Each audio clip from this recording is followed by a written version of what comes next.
Hello, I'm Amy, and welcome to Books and Life, where I talk about everything about books that I'm reading and how they influence my life. Today, I bring you three things. First of all, I'd like to do a little catch-up of books that I meant to mention in previous videos but didn't. Second of all, I'd like to go through and do sort of a recorded live reaction to the books that I've been reading recently, because they're a bit of a hodgepodge, and I'd like to talk about it. And lastly, I'd like to give you a sense of what I'm reading right now, what I will be then reporting on, maybe next video or the one after that. Let's go!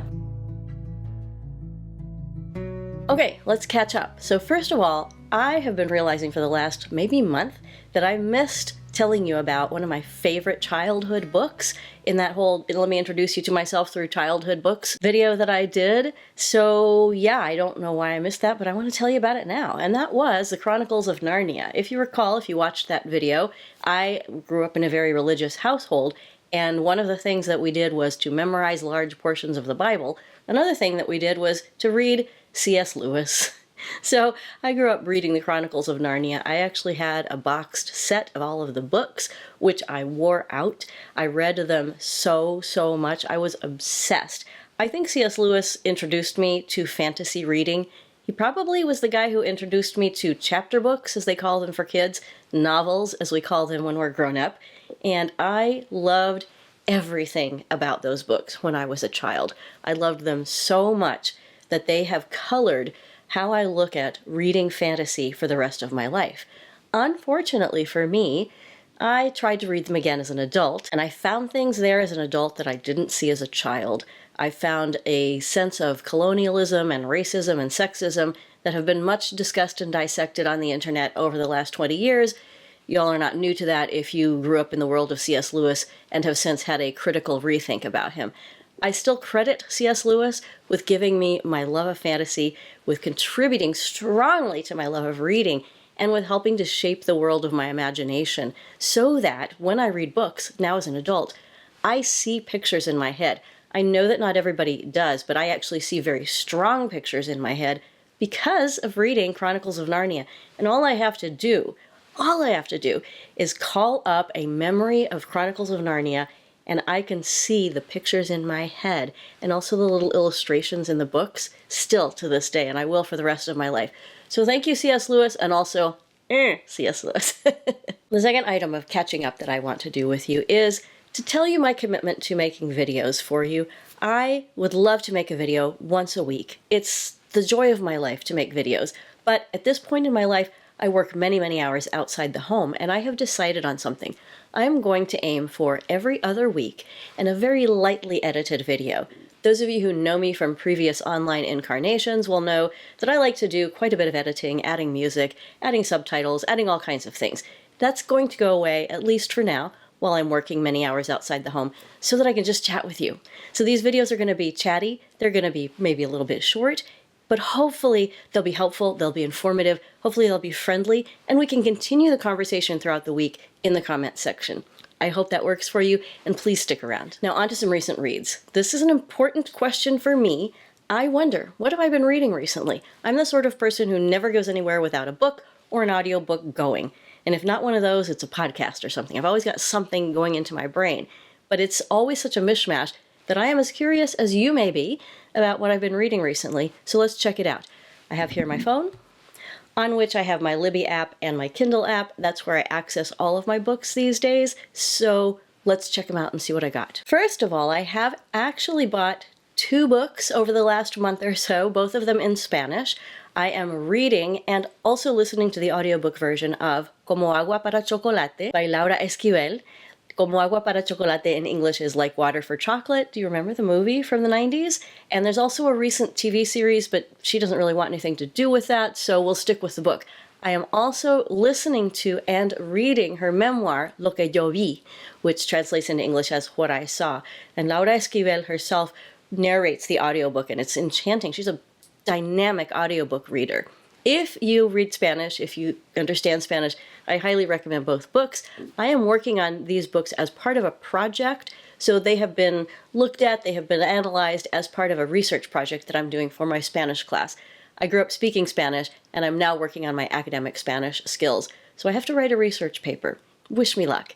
I really am enjoying studying the life and literature of Laura Esquivel, and as part of that, Como Agua para Chocolate, and Lo que yo vi. Next up, books that I talked about in the last video, but that I finally finished reading. First of all, John Scalzi, The Shattering Peace. Now, John Scalzi is one of my favorite authors. I actually own all of his books, and I read his blog, whatever, daily, so I'm a huge fan. That said, I am not entirely sure what I think of this book. I've read it once.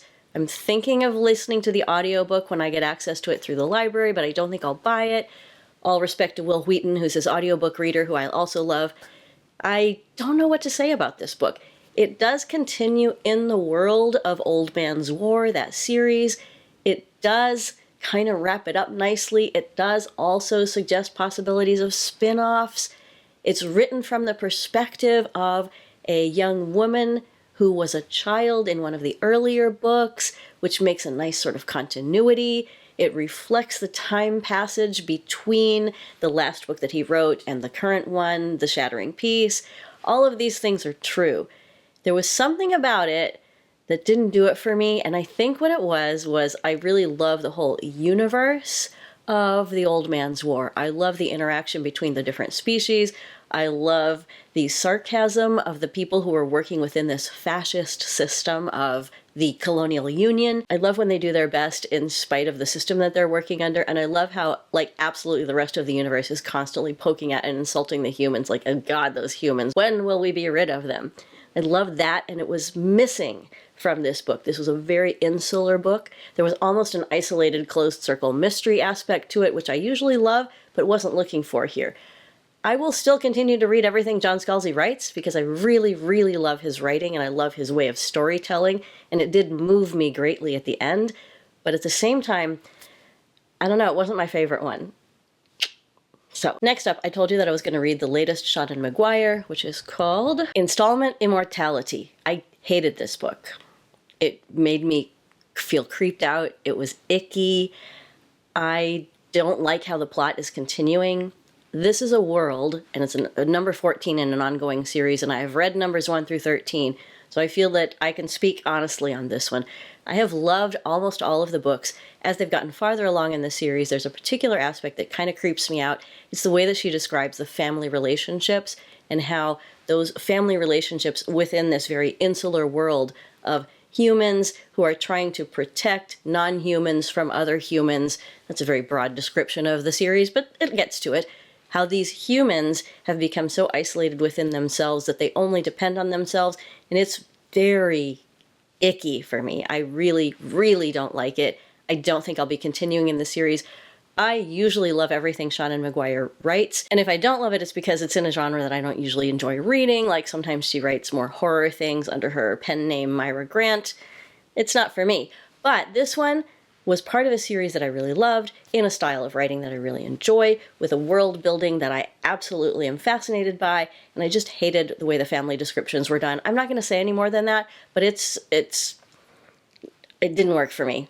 It didn't work for me. I will still read her other writing, but I won't go forward in this series. The next one that I've read in a series is number 37. It's called For Duck's Sake by Donna Andrews. It's a Meg Langslow mystery. I love the series. I usually read and listen to each one as it comes out as soon as I can get it from my library. I don't purchase them just because I keep liking to go back to the library and re-listen to or reread the different series. This was not my favorite of the series books. It may not be one that I go back to a whole lot, but it's one that I have some curiosity about because the themes are a bit more serious. She tends to include cozy mystery elements and also humor fiction elements. And I remember in one interview that I watched with her, she said, if I haven't made you laugh, I haven't done my job. And there's always an element of something that is funny or kitschy or cutesy or sarcastic, something. And this is a bit more serious. So I have read it once, I have started to listen to it twice, and sometimes I stop it because I go to Donna Andrews for when I want escapism and funny, and this one isn't quite so funny. The plot line is very predictable according to the rest of her series, but it does have a couple of twists that make it just a little bit, I don't want to say leaning towards creepy and spooky, but with a sort of a wink and a nod in that direction.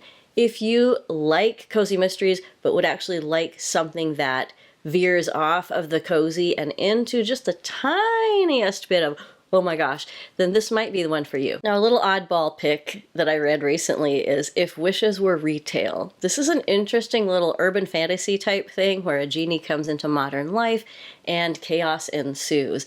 A lot of it is very funny. The genie supposedly knows everything but can't manage the basics of operating a kiosk in the mall. And I enjoy those kinds of like ancient wisdom meets modern practical reality stories.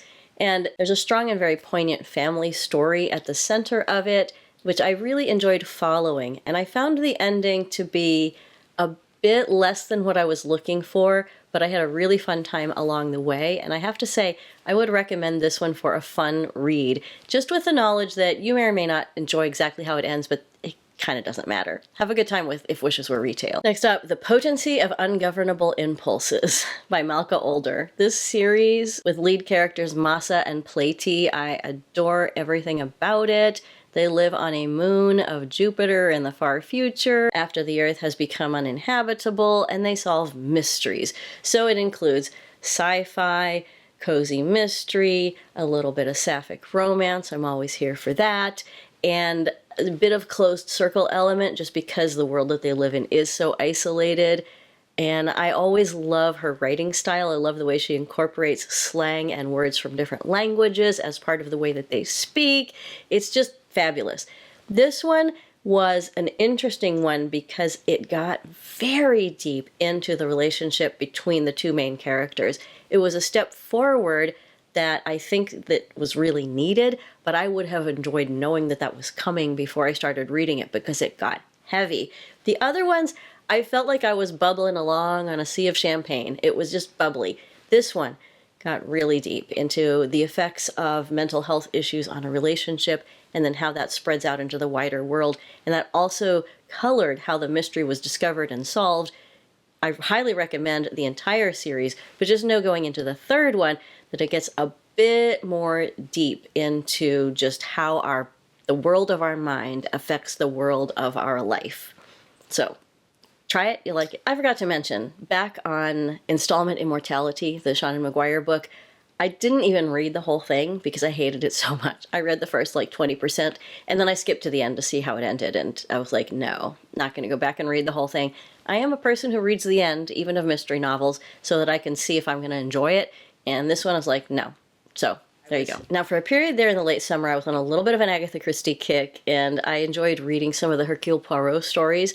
I love the David Suchet series, and I love those particular versions of the stories. I sometimes find Agatha Christie a bit difficult to read. Not because her writing style is difficult, because you'll be reading along and all of a sudden get a jump scare of racism, or jump scare of homophobia, a jump scare of sexism, and it's really blatant, and it's tough to read. And I found that to be true in some of the Hercule Poirot mysteries, and I think that I may not just go back and dive into a story thinking, this is going to be a nice warm bath, because you just never know when something horrific is going to pop up. It's tough. Agatha Christie, man, love you, but gosh, you're a tough read, woman. And I also listened to Murder at the Vicarage, which similarly includes a weird jump scare right in the middle of a conversation. The things people say, man, gosh, control yourselves, people. So, interesting murder mystery, very Miss Marpley story, but dang. Content warning for just all the things. To finish up, what's on the docket? What am I looking at reading? I am in the middle of reading Just Good Manners by William Hanson. I love to listen to his two podcasts, The Luxury Podcast and Help, I Sexted My Boss.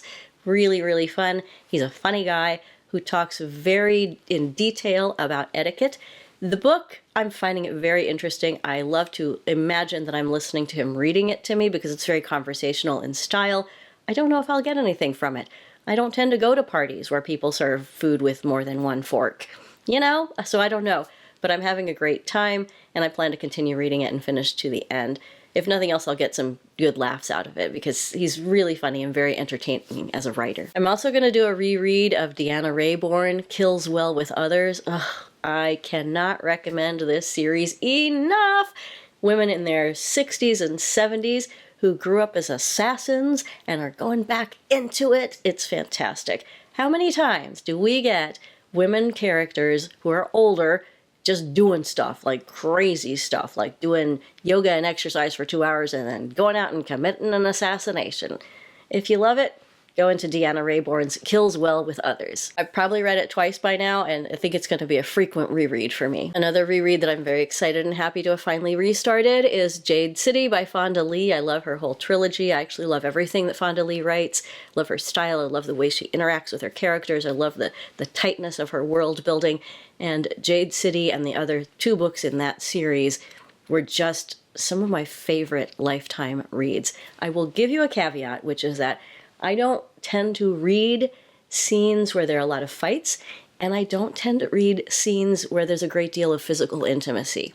So whether it's a fight or a grab, I tend to skip over it. So my delight with and my love of these books is based on that one little caveat, but I just love her characters. I love the story. I love the way she has built a world that looks very much like the world we live in, but is just different enough that we can sort of recognize ourselves there, and yet we're like, my world actually doesn't look like that. It's an interesting sort of mirror image of our world. I don't know how else to describe it. And when I finished reading those books the last time, I felt like I wanted to stay there. I wanted to go to the restaurants that were described in the books. I wanted to visit the parks. I wanted to visit the temples. I wanted to stay in that place. And that doesn't happen very often with books or book series. And I am back in the world, and I'm really happy about it. Last one, and this is an iffy one. I may start it, I may stop it, I'm not sure. Tina Nguyen has written The MAGA Diaries, where she describes her descent into the life of a MAGA student and young adult, and then how she got out of it, and how she now investigates and writes about the MAGA movement as someone who knows it from the inside. I learned of her first in an interview that was done with her on podcasts. It was either Tech Won't Save Us or 404 Media. I'm not sure which one of those. And she was very articulate and very clear about how she understands the MAGA movement from having been on the inside of it, but then having come out of it and been out of it for many years now. It's going to be a tough read. I don't know if I can get through it based on my own upbringing and the kinds of things that I also had to come out of. It may be too personal. If I do finish reading it, I will let you know what I thought about it. Okay, that mostly brings us up to date on the weird mishmash of stuff that I've been reading. We've got some urban fantasy, we've got some cozy mystery, we've got some science fiction, we've got a little bit of wonky women doing assassinations, we've got some upcoming possible nonfiction reads, and a current nonfiction read. So yeah, bit of a mishmash. Glad to tell you about it. And thank you for walking through this with me so that I can understand my own self and my own interests in reading. Who knew I was reading all that stuff? I sure didn't. Anyway, I'm happy to share it with you. I'm happy that you're here on this journey with me. I can't wait to see you next time. Bye!